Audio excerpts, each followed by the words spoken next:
Normal distribution, example 2, page number 104. A normal distribution has mean 20 and variance are 16. So mu are 20 and sigma square are 16. So sigma under square root 16 is equal to 4. अब find करना है हमें normal variable x will be take value less than 26. x की वैल्यू है so P X less than 26.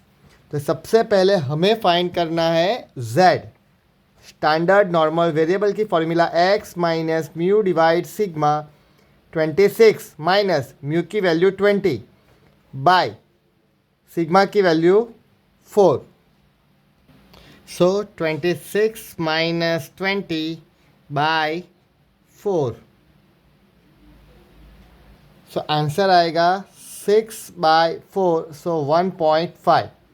सो आपको find करना पड़ेगा हमें z लेस देन 1.5. अब बेल शेप्ड कर्व ड्रॉ करते हैं.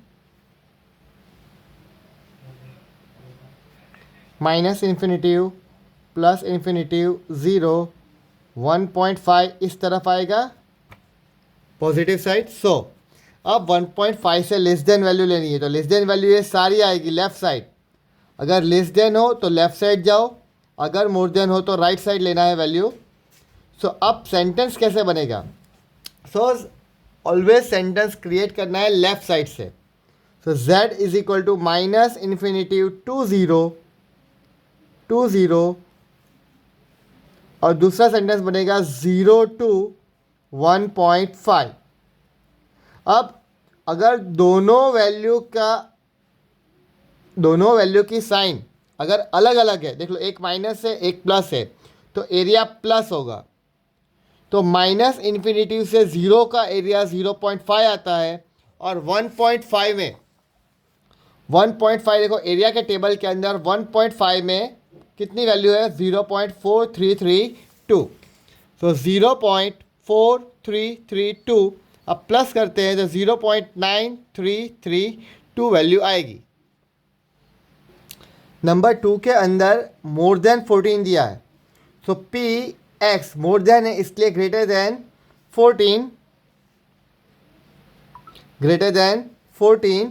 अब वैल्यू z की फाइंड करनी है x minus mu divide sigma 14 और म्यू की वैल्यू थी 20 बाय 4. So minus 6/4. तो आंसर आएगा माइनस 1.5.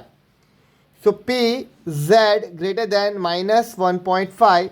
अब बेल शेप कर्व ड्रॉ करते हैं तो वैल्यू कहाँ से कहाँ फाइंड करनी है वो पता चल जाएगा. Minus infinitive plus infinitive 0 minus 1.5. अब ग्रेटर देन है तो माइनस 1.5 से राइट साइड जाना है. तो राइट साइड कोई लिमिट नहीं दी है तो प्लस इन्फिनिटिव तक. तो ये पूरा एरिया आपको फाइंड करना है.